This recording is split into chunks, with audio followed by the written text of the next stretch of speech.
একটু দাঁড়ান, কথাগুলো শুনে যাবেন। একজন অসহায় মা তার মেয়েকে বিয়ে দিয়ে কতটা মানে দায় ঠেকেছে, সেই কথাগুলো একটু শুনে যাবেন।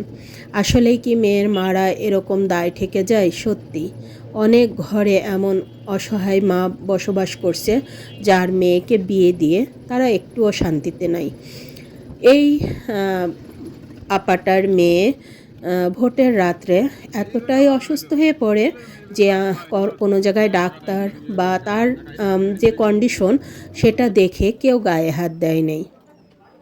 এমনকি তাসলিমা ক্লিনিকেও ওই রাতে নিয়ে গিয়েছিলাম, একটু ফোন করে কিছুটা কনসিডার করার জন্য বলছিলাম টাকা পয়সার, তার জন্য তারা গায়ে হাত দেয়নি, চিকিৎসাও করেনি। তো তখন আমরা কোনো উপায়ন্তর না পেয়ে শামীমা ক্লিনিকে যাই ঝিনাইদহ।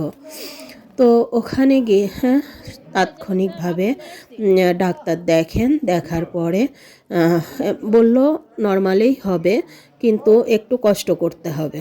এবার মায়ের যে কন্ডিশন তাতে সে নর্মাল ডেলিভারি নিতেই পারতো না। এরপরে বাচ্চার গলায় নাড়ি পেঁচানো ছিল, যার কারণে নর্মাল ডেলিভারি হইলে হয়তো বাচ্চাটা বাঁচত না। তো আমরা তখন বাধ্য হয়েই সিজারের কথা বলি, কিন্তু ওনাদের হাতে এমন পরিস্থিতি যে কোনো টাকা পয়সাই ছিল না। তবে জামাই এমন ভাব করলো যেন সে মেয়েকে এত ভালোবাসে যে অনেক টাকা হইলেও সমস্যা নেই, সে চিকিৎসা বহন করবে, এরকম ভাব দেখালো। আমার ওখানকার ডাক্তার বলল যেহেতু বাচ্চার চিকিৎসার দরকার, ওদের যে কাচের ঘরটাতে বাচ্চা রাখছিল ওখানে দিন 5,000 টাকা খরচ, সেহেতু 3-4 দিন রাখলে ওদের আরও খরচ হয়ে যাবে। এই জন্য একদিন রাখার পরে আমি ওদেরকে হসপিটালে নিয়ে আসি। হসপিটালের খুব সুন্দর করে চিকিৎসা করছে, আমি আগে থেকেই দেখে গেছি, ওই জন্য ওখানে নিয়ে আসছি যাতে এখানে শুধু ওষুধ খরচ হয়। সেই খরচটা বাঁচানোর জন্য আমি বাচ্চাকে এখানে নিয়ে আসি। নিয়ে আসে বাচ্চাকে 2 দিন রাখা হয়েছে এখানে। আজকে রিলিজ দেবে যখন, তখন আবার আমাকে ডাকে, তখন যে একটু টাকা পয়সা কমানোর জন্যই ডাকা হয়।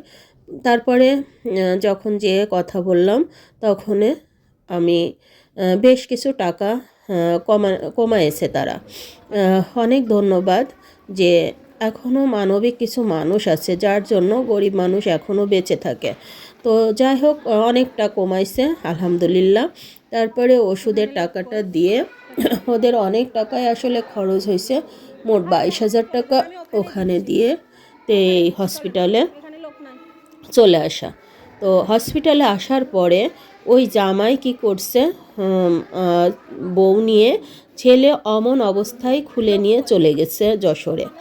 তাহলে এদেরকে কি করতে ইচ্ছা হয় বলেন? এখন এই মাটা উড়ে কান্না কাঁদছে মেয়ের জন্য। আমি বললাম যে কান্নাকাটির দরকার নাই, নিয়ে গেছে আলহামদুলিল্লাহ, থাকতে থাক, যদি কিছু হয় তখন আপনারা আইনের আশ্রয় নিয়েন। আজকে যে ঘটনাটা ঘটলো আসলে এটা খুব অমানবিক। আমি শুধু বলছিলাম যে এটা তো কোনো ইমার্জেন্সি না, বাচ্চা যেদিন থেকে হয় সেদিন থেকে টাকা গোছাইতে হয়, অন্তত নর্মাল ডেলিভারির জন্য হলেও 10,000 টাকা গোছায় রাখতে হয়। সেই 10,000 টাকা আপনি বের করেন, বাদবাকি তো মেয়ের মা করতেছেই, মেয়ের মা ইটভাটাই কাজ করে, আর এই সমস্ত কিছু সে দেখভাল করে। তার মেয়েদের দেয়া থোয়া, ওই জামাই নাকি বিভিন্ন খাতে শুধু জিনিস চায়, এই জন্য মেয়ের মা খুব অসহায় হয়ে অনেক কাজ করে। সারাদিনে যেরকম মানুষের বাড়িতেও কাজ করে, ইটভাটায় কাজ করে, কারো রান্নার দরকার হলে রান্না করে দেয়, অনেক কিছু করে। এই করে করে ওই মানুষটা কিছু টাকা জমিয়ে এই বাচ্চার চিকিৎসা খরচ দিল। তাইলে দেখেন মায়েরা কতটা অসহায় হয়ে যায় মেয়ের জন্য, মেয়ের ভালোবাসলে। ইনি তো অনেক ভালোবাসে মেয়ের, কিন্তু তার কপালে একটুও শান্তি জুটল না, সে এখনও কাঁদতে কাঁদতে বাড়ি চলে গেল। তো আমি এইভাবে রেখে আসছিলাম বাচ্চাটাকে, আপনারা দেখছেন অনেক ভালো চিকিৎসা হচ্ছিল। আজকেও শিশু ডাক্তার দেখে বলছিল ওর খাদ্যের সমস্যা আছে, হজম শক্তির সমস্যা আছে, আর শ্বাসকষ্ট হচ্ছে। আরও 2-3 দিন রাখা লাগতো। তো তারা নাকি যশোর 8 দিন হসপিটালে নিয়ে যে চিকিৎসা করবে। তো দেখা যাক, আল্লাহ পাক রাহমানির রহিম যেন বাচ্চাটাকে ভালো রাখে, সুস্থ রাখে, বাঁচিয়ে রাখে। কারণ পশুদের তো কিছু বলার নাই, যারা মানুষের রূপ নিয়ে অমানুষগিরি করে তাদের তো কিছু বলার নাই আসলে। আমাদের মতো মানুষের আমার দিকেতে হইলে হয়তো জাত করা যেত, কিন্তু ওরা তো নিজেরা অসহায়। এই জন্য নিজের দুর্বলতা, যে মেয়েকে দিছি, মেয়ের যদি অত্যাচার করে সেই জন্য হয়তো কিছু বলে না। তো এরকম অনেক মা বাবা আছে অনেক জায়গায় অসহায়। আসলে পুরুষ মানুষ নিজেদের কি মনে করে, বিশেষ করে নিম্ন শ্রেণীর লোকগুলা, এরা যে নিজেদের কি মনে করে এটাই জানি না, এরা মানুষকে মূল্যায়ন করতে জানে না।